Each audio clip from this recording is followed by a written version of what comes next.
Because of the coronavirus, or what I'll tell my children as the great sleep-in of 2020, we are going to look at the OG of pandemics. Not the Spanish flu, not AIDS, that's right, the bubonic plague. Or what it's known in the streets as the Black Death.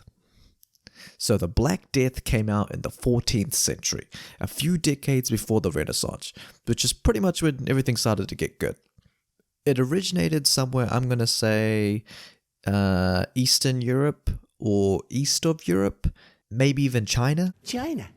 Pretty much where the Mongols were occupying. And the Mongols besieged a place called Kaffa in Crimea, which is now Fedosia. If you don't know where that is, neither does majority of the world. It's fine.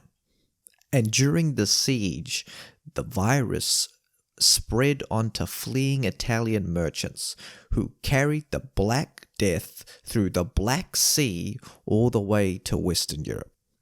Goddamn Wall Street causing all the problems. And the Black Death had more hits than AC/DC's Back in Black album, with over 50 million people dead. That's an estimated of around 60% of Europe's population at the time. That is a lot of dead people. And the thing about this plague was that it mainly spread with rats, in particular black rats, who contracted the bacteria and then split it to their fleas. And the thing about black rats is they live in close proximity to humans. So once these black rats would die, these fleas would jump onto humans. And they'd bite them and then cause the humans to grow bubo, usually near the groin, armpit, or neck area. Pretty much just the worst places you want to be stabbed in. Urban cities and countrysides, they were all affected. So it could ravage the countryside just as good as Mao Zedong's economic policy.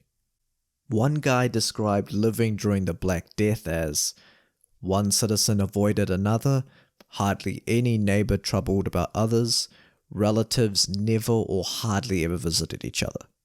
So it's just like the 21st century, but with a lot more death and a lot less complaining. But not only did it kill people, it also killed their food. Animals were slaughtered. Too bad Corona didn't decimate these animals though.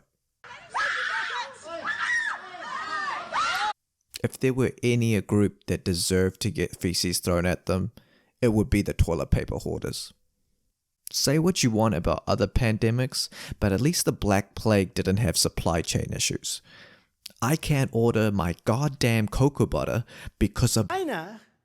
Unfortunately, there was no cure for the Black Death, so your local physician would just stab your boils and call it a day.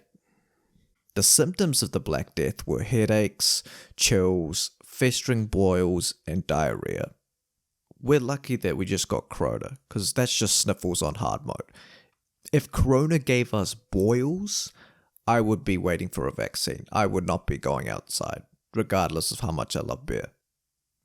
The Black Plague may have inspired one of the most creepiest nursery rhymes of all time, Ring Around the Rosie, which is catchy as hell, and I remember every word of it. And if you want to hear me sing it, then hit that like button like the whore you are. Hopefully we'll get a banger from Corona Ray. Otherwise these months were wasted. We need a banger from this. Do you think the Venga Boys are still active? Maybe they can make something, catchy, just like their virus music.